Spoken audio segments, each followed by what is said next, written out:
our next speaker will be my fellow MC. Verity is a combat veteran, American Gold Star sibling, and trans woman.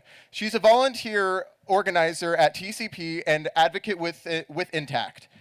Recently returned to Columbia, she has been labeled by the FBI as a potential terrorist threat.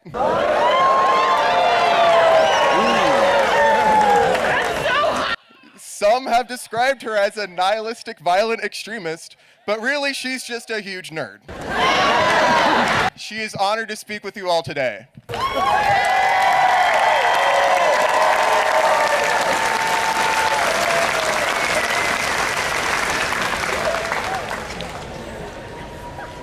Thank you. I'm going to make one request. When my fist goes up in the air, I want everyone to say no kings. Let's try this out. No kings! Thank you. Death is a different land. This is a culture war, a war of the narrative, and the winner determines public action and the perception of truth itself. The fall of America did not show up on your algorithm curated feeds or limited perspectives. The death of truth is their goal. Once truth is taken, when it is pried from your hands, you leave yourselves defenseless to those that believe the entire world is theirs to violate. The tapestry of our nation was woven from the threads of political violence, genocide, and enslavement. If we pull on a single thread and rip it out, the whole created shows a wall behind it. White supremacy. The right is unraveling that tapestry for us. Their complicity, admitting their racism, admitting their fascism. Where does that leave us? Okay. To whom should I complain? Who in a position of power would believe a trans woman? Politicians, perilous mouths, bearing one and the same tongue as a fascist that strikes down every way forward, either with condemnation or a proof, an incontinent golfer, demanding the law to curtsy to his will, hooking both right and wrong to the appetite of pedophiles, oligarchs, and job destroyers. Okay. Concerns continue to grow. No one with power does anything meaningful to resolve them. They grow when the voices of truth remain buried, when the rent becomes too high to sustain shelter, when the cost of food becomes a barrier to producing more children, medical care far too expensive for any to take care of their body, let alone die in peace of this in America. No. Freedom is the sunrise that falls upon the dead.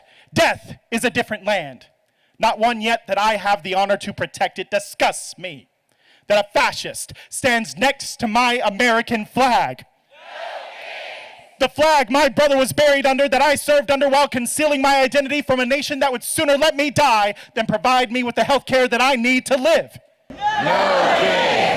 This is a Cold War, and fascists hide behind our flag. This is a culture war, and they ban pride flags.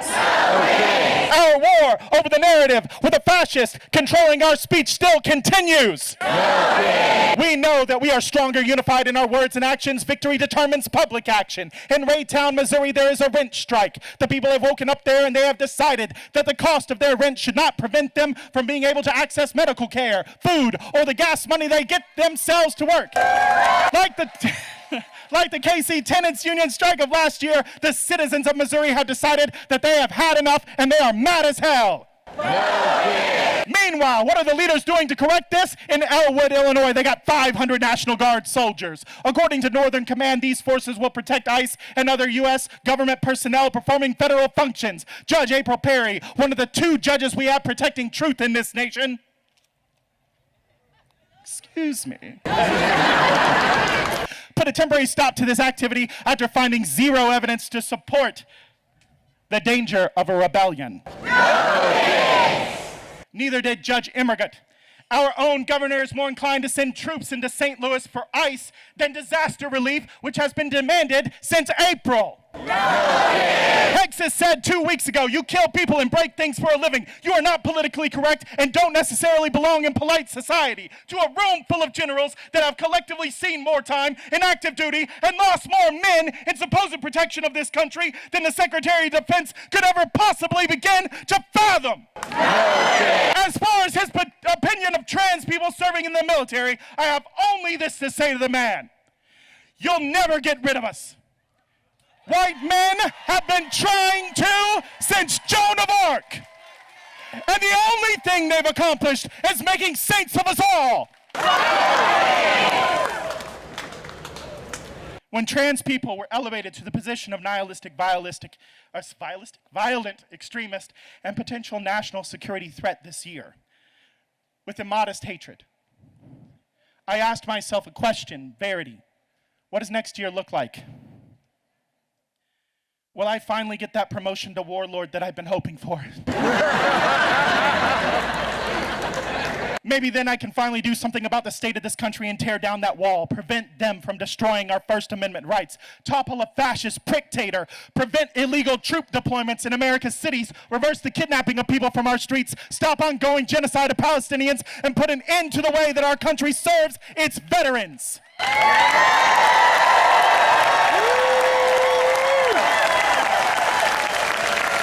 Who we are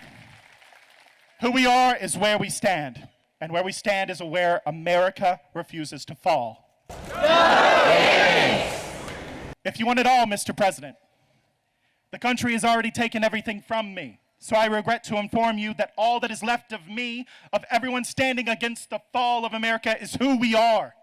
And our identity has been forged by the light of a greater fire than yours. So when you have your minions and 17 Democrats shut down the government to do the following: ban any federal funding support for gender-affirming care, ban gender-affirming surgeries in federal health care facilities, strip federal funding from hospitals that treat trans people, end Medicaid and Medicare for trans people nationwide, end trans health care for federal employees and families, including TRICARE, gut protections for queer foster children, establish a nationwide sports ban on trans athletes, including the military, prohibit pride flags in federal buildings and military posts, force incarcerated trans women into men's prisons, ban trans people from using the bathrooms in military bases, ban trans people from serving in the United States military.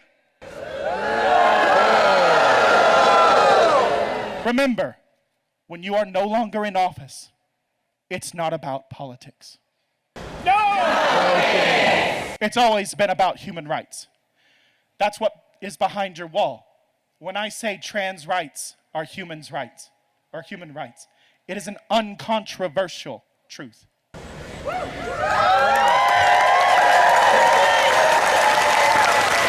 We are not interested in your lies anymore, Mr. President. We're here to resurrect the truth, and the truth is... No! Thank you, Columbia.